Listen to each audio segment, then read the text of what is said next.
آلہ وبارک وسلم صلاة وسلاما علیک یا سیدی یا رسول اللہ. میرے محترم و محترم جناب صدر گرامی قدر حضرت علامہ مولانا ڈاکٹر پروفیسر سید محمد امین میاں صاحب مہربی قادری رضوی دامت برکاتہم العالیہ، لائق سب احترام حضرات علماء کرام، مشائخ اعظام، حاضرین مجلس، حصول برکت کے لیے اس فقیر حقیر نے آپ حضرات کے سامنے قرآن مجید فرقان حمید سورہ فتح یہ آخری رکوع کی ایک آیت مقدسہ کا حصہ تلاوت کیا. قبل اس کے کہ کچھ عرض کیا جائے، اللہ تبارک و تعالی سے دعا ہے کہ وہ اپنے پیارے حبیب لبیب نبی کریم رؤوف رحیم علیہ افضل الصلاۃ و تسلیم کے صدقے و طفیل مجھے حق کہنے کی توفیق عطا فرمائے. ہم تمام مسلمانوں کو اللہ تبارک و تعالی حق سن کر حق کو قبول کرنے کی اور اس پر عمل کرنے کی توفیق عطا فرمائے. قابل مبارکباد ہیں میرے مختوم محترم حضرت علامہ مولانا سید علیم الدین صاحب مصباحی دامت برکاتہم العالیہ کی جن کی انتھک کوششوں سے آج ایک ایسا ادارہ معرض وجود میں آیا کہ جہاں انشاءاللہ آپ حضرات کا تعاون رہا تو علماء یہاں سے نکلیں گے اور ایک دنیا کو اپنے علوم اور فنون سے منور فرمائیں گے. اور جیسا کہ آپ نے سنا کہ یہ فیضان ہے جامعہ اشرفیہ کا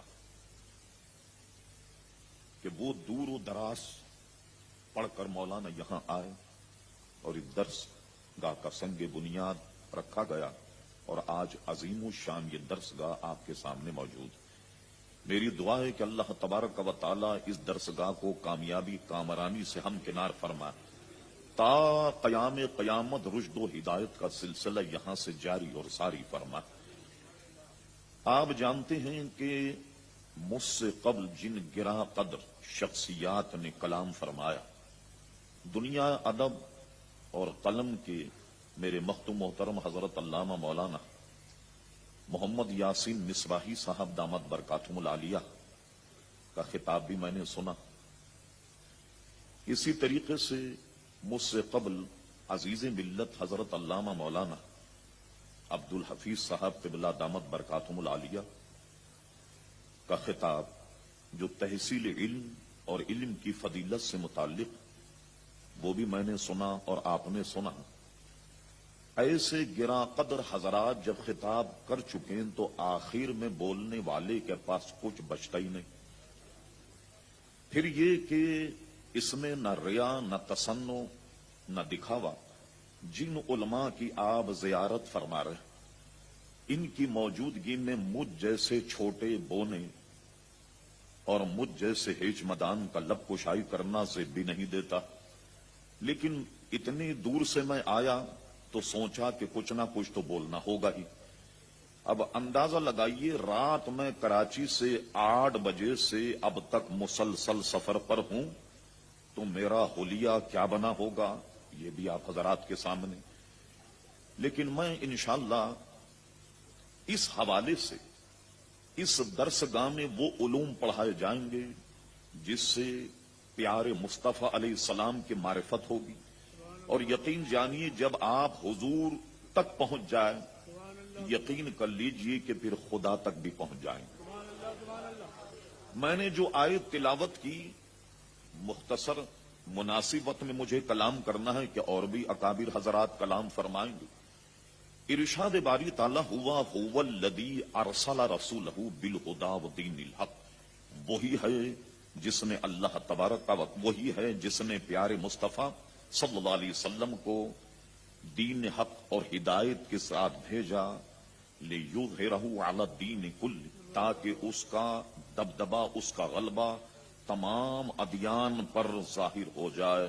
اور دیکھو میرے حبیب کوئی تمہاری گواہی دے یا نہ دے وَكَفَى بِاللَّهِ شَهِيدًا، تمہاری گواہی کو تو تمہارا رب ہی کافی ہے۔ میں صرف ایک جملے پر کلام کرتا ہوں، یہ کیوں فرمایا هُوَ الَّذِي أَرْسَلَ رَسُولَهُ، وہی ہے جس نے اپنے رسول کو بھیجا۔ یہ بھی تو ہو سکتا تھا کہ یہ کہا جاتا وہ رحمان ہے جس نے رسول کو بھیجا، وہ کریم ہے جس نے رسول کو بھیجا، وہ جبار ہے جس نے رسول کو بھیجا، وہ قہار ہے جس نے رسول کو بھیجا۔ اپنا نام کیوں نہیں لیا، بلکہ فرما وہی ہے جس نے اپنے رسول کو بھیجا۔ ایمان سے کہیے جب تک رسول نہ بتائے کہ میرا بھیجنے والا کون ہے، معرفت الہی ہوگی؟ اللہ کو پہچانو گے؟ نہیں پہچان پاؤ گے جب تک کہ مصطفیٰ نہ بتائیں کہ میرا بھیجنے والا کون ہے، اس وقت تک معرفت الہی نہیں ہوگی۔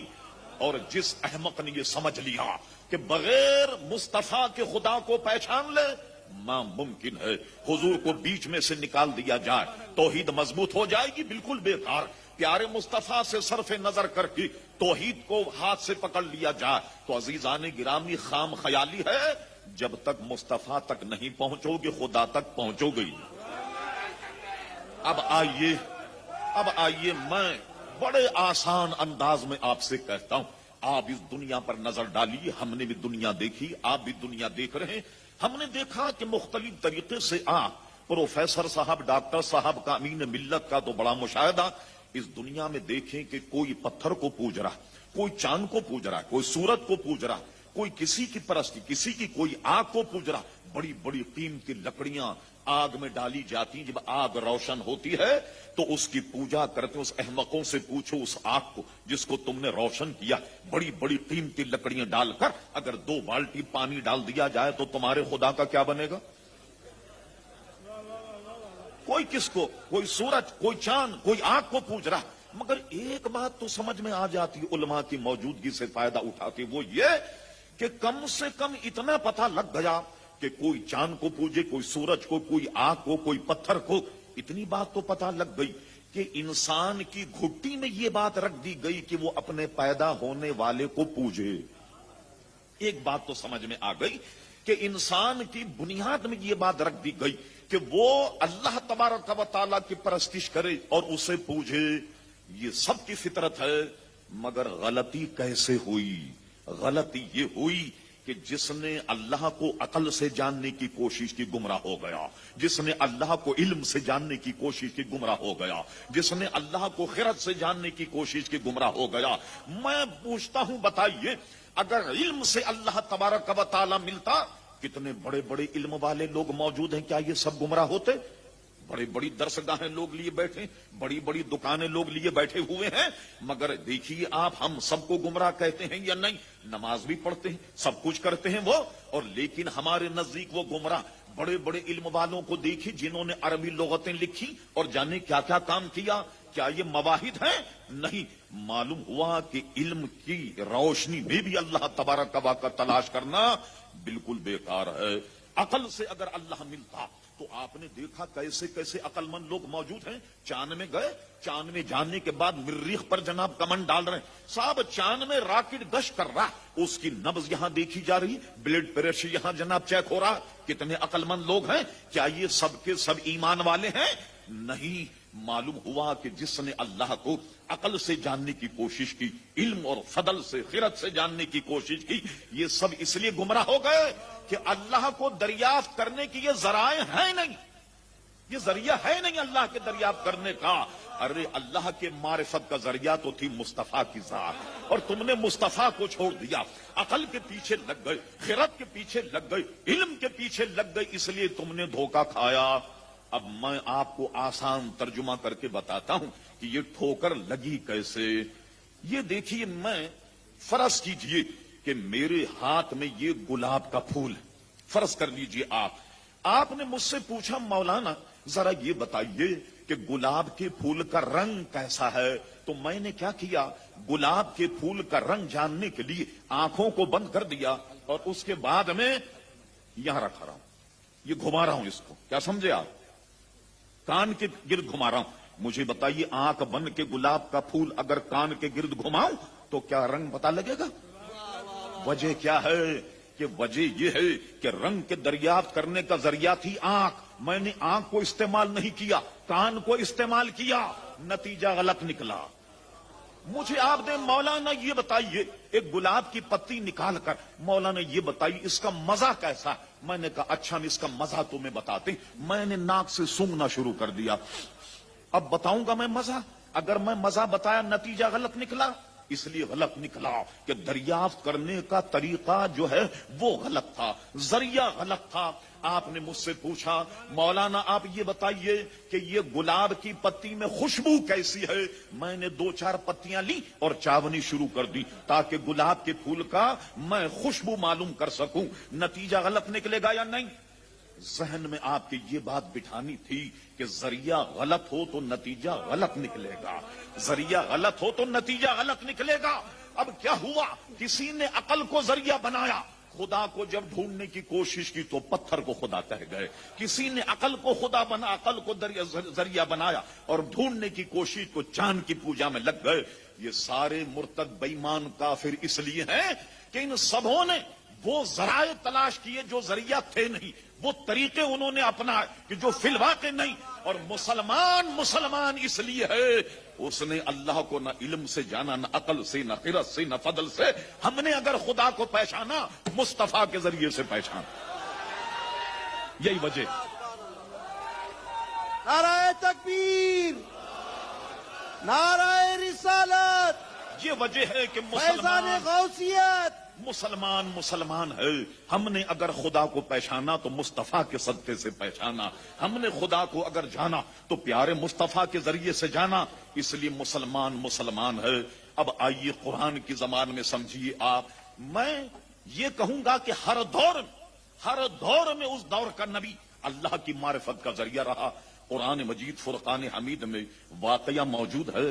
ہوا یہ کہ حضرت موسیٰ علیہ السلام کو دیکھ کر فرعون یہ سمجھا کہ یہ جادوگر, اس کا مقابلہ بڑے جادوگروں سے کرا دیا جائے تو یہ شکست کھا جائیں گے اور لوگ ان کا انکار کر دیں گے. جو پروگرام ہے یہ سب دھرا رہ جائے گا.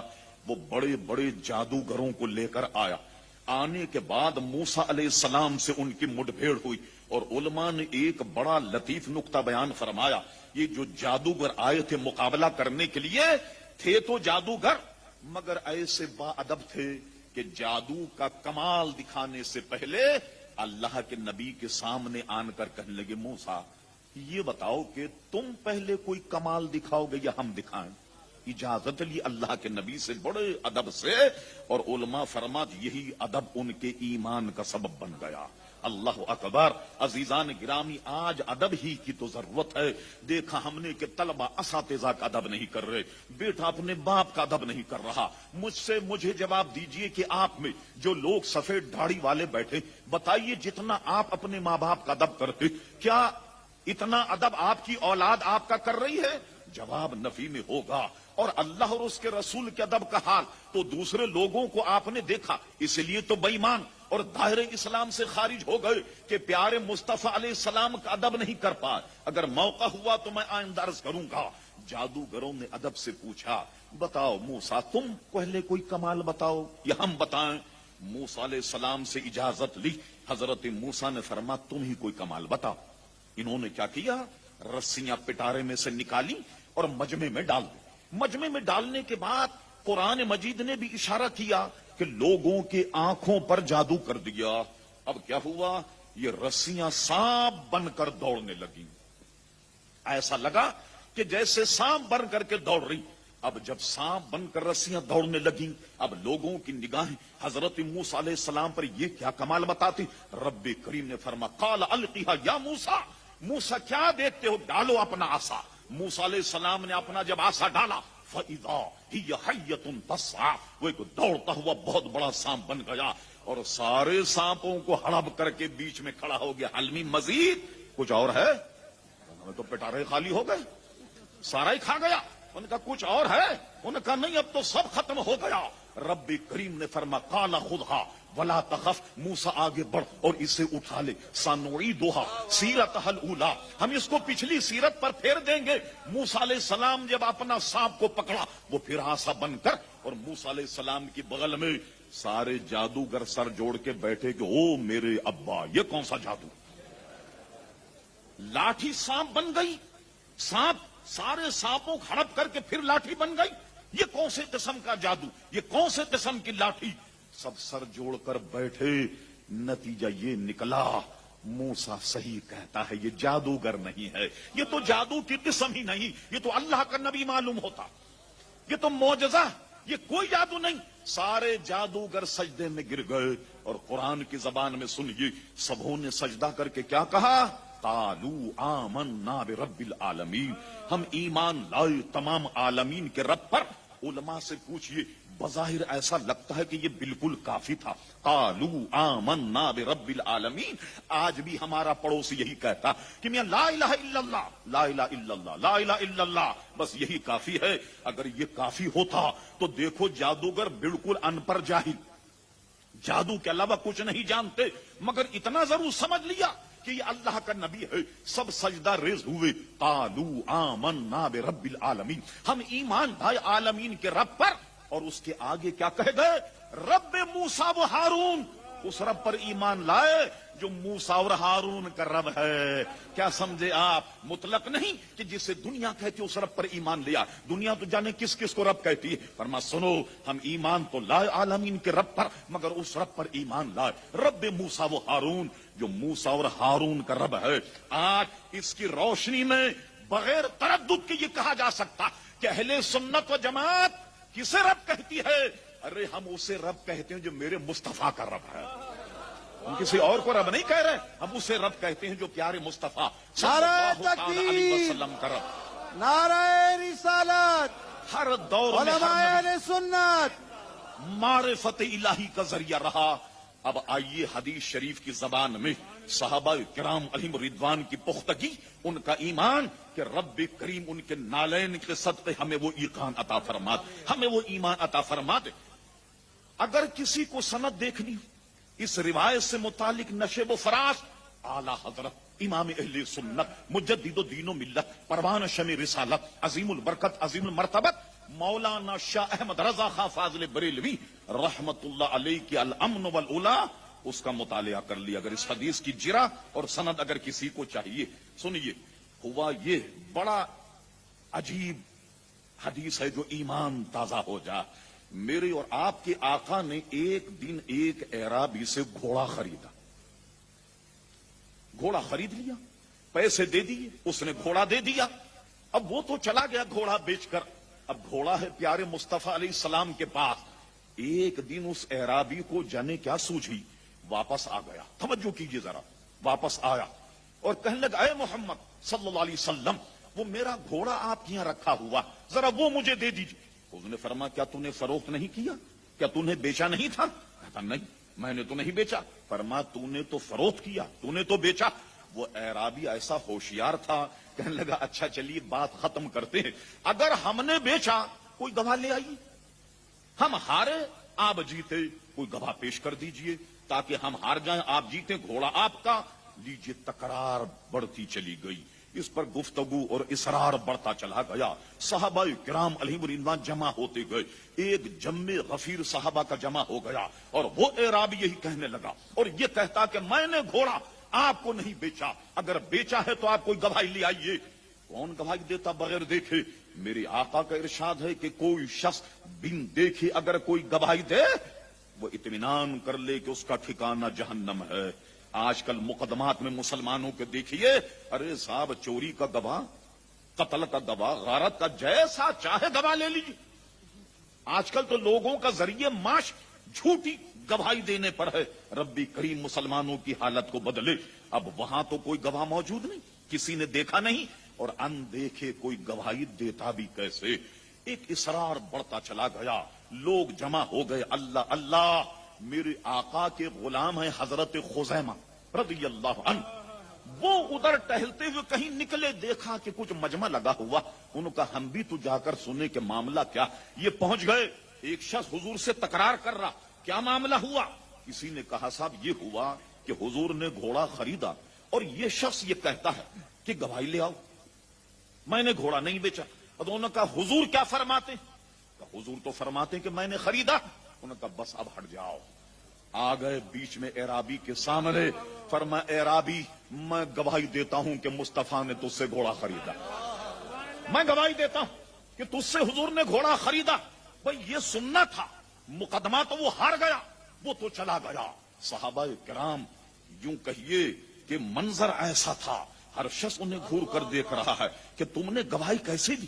یہ تو کوئی گواہ موجود نہ تھا کہ گواہی تم نے کیسے دی؟ حضرت خزیمہ کو سنیے کیا کہہ گئے، اللہ اللہ کہتے ہیں تم یہ کہتے ہو نا میں نے نہیں دیکھا یہ گھوڑے کا معاملہ اور میں نے گواہی دی۔ انہوں نے کہا میں نے تو اللہ کو بھی نہیں دیکھا، میں نے تو قیامت کو بھی نہیں دیکھا، میں نے تو جہنم کو بھی نہیں دیکھا، میں نے تو حشر کو بھی نہیں دیکھا۔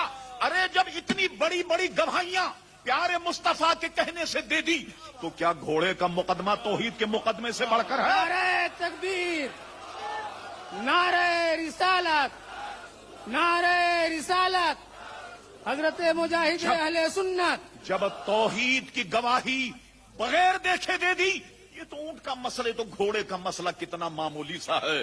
اللہ اللہ، اب ہوا کیا، آج کل کے بادشاہ، آج کل کے صدر کسی سے خوش ہو جائیں، کسی کو وزیر بنا دیتے، کسی کو سفیر بنا دیتے وغیرہ وغیرہ۔